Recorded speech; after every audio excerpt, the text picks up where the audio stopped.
দিছিলেন। সেখানে তিনি জুলাই বিপ্লব চলাকালীন সেনাপ্রধান জেনারেল ওয়াকারুজ্জামানের বৈরী ভূমিকার বিষয়ে কিছু ইঙ্গিত দিচ্ছেন। একই সঙ্গে সেনাবাহিনীর তরুণ অফিসার বীর সৈনিকদের নাগরিক বান্ধব অবস্থানের বিষয়টাও তুলে ধরছেন। চলেন তার এই সমস্ত মন্তব্য শুনে নেওয়া যাক। শোনেন। 4 অগস্টে আমরা একটা ঝটিকা প্রেস কনফারেন্স করেছিলাম আমাদের রাওয়া ক্লাবে।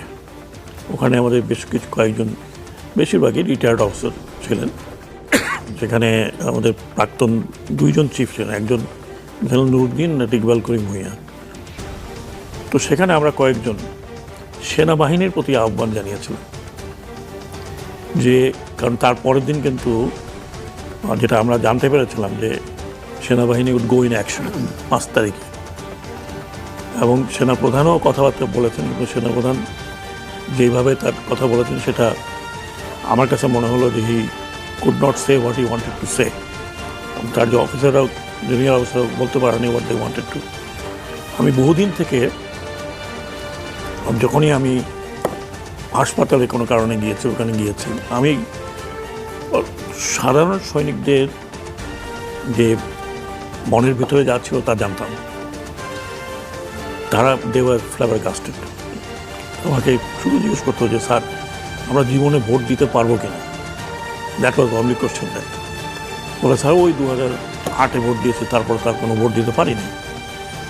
গ্রামে গঞ্জেও যেখানে সেখানে এক কথা। এবং সৈনিকদের ভিতরে একটা বিশাল ফ্রাস্ট্রেশন দেখলাম যে যেইভাবে দেশ চলছে, আফটারঅল তারাও তো এদেশেরই সন্তান, ওরাই আমাকে বলতে পারতো। তো তারপরে যখন এই জুলাই আন্দোলন শুরু হলো, যেহেতু আমি মহাখালীতে থাকি, বেরোতে দেখা হচ্ছে সোলজারদের সাথে, ওরা 2-4টা কথা আমি বুঝে যেতাম যে, স্যার কী হচ্ছে, স্যার আমরা কী করবো, what should we do. Even 30 তারিখ 29 তারিখে যখন মহাখালীতে কিছু কিলিং হচ্ছিল, তখন ফিউ সোলজার্স, যার সাথে আমাদের ওই মহাখালীর মোড়ে দেখা, সেখানে আমাকে তো চেনে সবাই, সেখানেও ওদের একই কথা, স্যার আমরা কী করবো, স্যার আমাদের তো হুকুম পালন করতে হবে।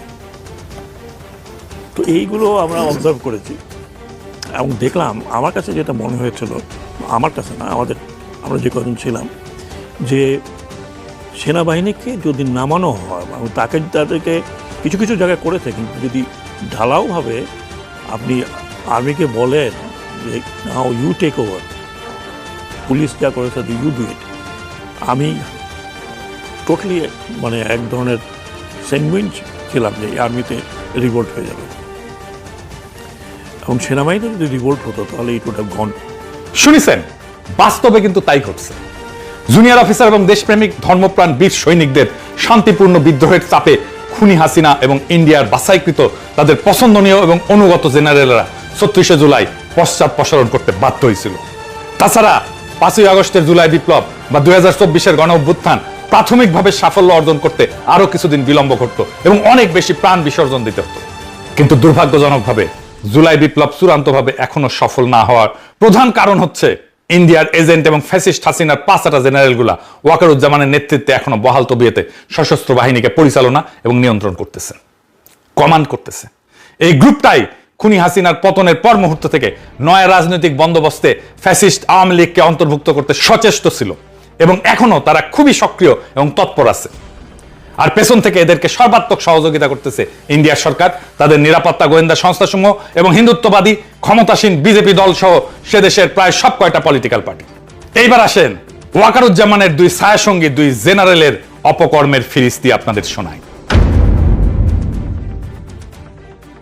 Brigadier general Selim Azad 34 BMA এবং শামস মামুন 35 বিএমএ লং কোর্সের অফিসার। এই 2 জন একদম জুনিয়র অবস্থাতেই 2003 সাল থেকে জেনারেল ওয়াকারের স্নেহভাজন, বিশ্বস্ত এবং সুখের মণি।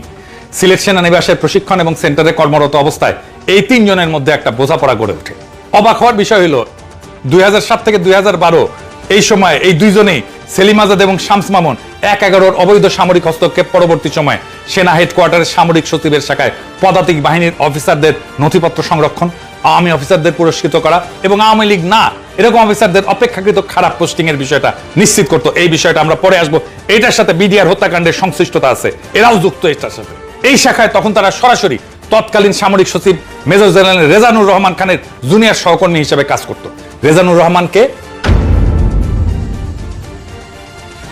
2009 সালের সংগঠিত পিলখানা হত্যাকাণ্ডে র্যাবের তৎকালীন অতিরিক্ত মহাপরিচালক, পরবর্তীতে মেজর জেনারেল এই রেজানুর রহমানের বিরুদ্ধে দায়িত্ব পালনে অবহেলা এবং বিদ্রোহ রুখতে আসা সশস্ত্র বাহিনীর সদস্যদের পিলখানায় প্রবেশে বাধা দেওয়ার অভিযোগ আছে। পুনর্তদন্ত কমিশনের প্রতিবেদন অনুযায়ী সে নিজস্ব দায়িত্ব অবহেলা করে যমুনাতে সময় ক্ষেপণ করে এবং অগ্রগামী দলকে পিলখানায় প্রবেশ করতে এবং গুলি চালাতে বাধা দেয়। কুখ্যাত পলাতক আওয়ামী নেতা বাহাউদ্দিন নাসিমের জ্ঞাতি ভাই এই মেজর জেনারেল রেজানুর, এই রেজানুরের মাধ্যমে শুরু হয় সেনাবাহিনীতে আওয়ামী অনুসারী অফিসারদের চিহ্নিতকরণ এবং তাদের পদোন্নতি, গুরুত্বপূর্ণ দায়িত্বে বসানোর প্রথম দফার কাজটা। আজকের এই ব্রিগেডিয়ার জেনারেল সেলিম আজাদ এবং শামস মোহাম্মদ মামুনের হাত দিয়াই এই কাজগুলো করত এই রেজানুর রহমান।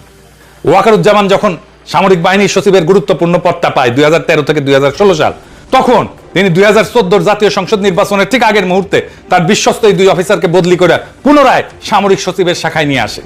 সেই নির্বাচন কারচুপি কইরা আওয়ামী লীগকে জিতায় আনার জন্য পছন্দের বাছাইকৃত অফিসারদের নির্দিষ্ট এলাকায় পোস্টিং দেওয়ার চূড়ান্ত কাজগুলো সম্পাদন করে সেনাবাহিনীতে ব্যাপকভাবে সমালোচিত এবং নিন্দিত হয় ব্রিগেডিয়ার জেনারেল সেলিম আজাদ এবং শামস মোহাম্মদ মামুন। এইবারে আসেন বিডিআর হত্যাকাণ্ডে তাদের ভূমিকা। বিডিআর হত্যাকাণ্ডের প্রাক্কালে কোন কোন অফিসারকে সীমান্ত রক্ষী বাহিনীতে বদলি করা হবে, তখন তার প্রাথমিক লিস্ট তৈরি করছিল আজকের এই ব্রিগেডিয়ার সেলিম আজাদ। তার বানানো তালিকা অনুযায়ী জেনারেল মঈনুদ্দিন গং এদেরকে বিডিআরে বদলি করে। ফলে শহীদ কর্নেল মোহাম্মদ নকিবুর রহমান, শহীদ কর্নেল গুলজার উদ্দিন আহমেদ, শহীদ কর্নেল নাফিজ উদ্দিন আহমেদ, শহীদ কর্নেল মোহাম্মদ শওকত ইমাম সহ বেশ কিছু প্রতিভাবান সেনা অফিসার, ন্যাশনালিস্ট সেনা অফিসার কোনো কিছু বুঝে ওঠার আগে হঠাৎ করে বদলি হয়ে রাতারাতি বিডিআরে যোগ দিতে বাধ্য হয়েছিলেন এবং এর চূড়ান্ত পরিণতিতে তারা শহীদ হন। এই ক্ষেত্রে আওয়ামী লীগ এবং ইন্ডিয়ার যোগসাজশে এদের তালিকা করা হয়েছিল, বিডিআরে বদলি করা হয়েছিল এবং দ্রুত এখানে যোগদান করে হত্যার প্রাথমিক কাজটা শুরু করা হয়েছিল এই তৎকালীন সামরিক সচিবের অফিস থেকে। আর এর সূচনা করে শামস মামুন এবং সেলিম আজাদের পদাতিক ডেস্ক। এই অপকর্ম করার গাইডলাইন এরা পাইতো খুনি হাসিনার জ্ঞাতি ভাই বাহাউদ্দিন নাসিম এবং তার জ্ঞাতি ভাই জেনারেল রেজানুর খানের কাছ থেকে, এবং পলাতক হাসিনার জ্ঞাতি বোনের স্বামী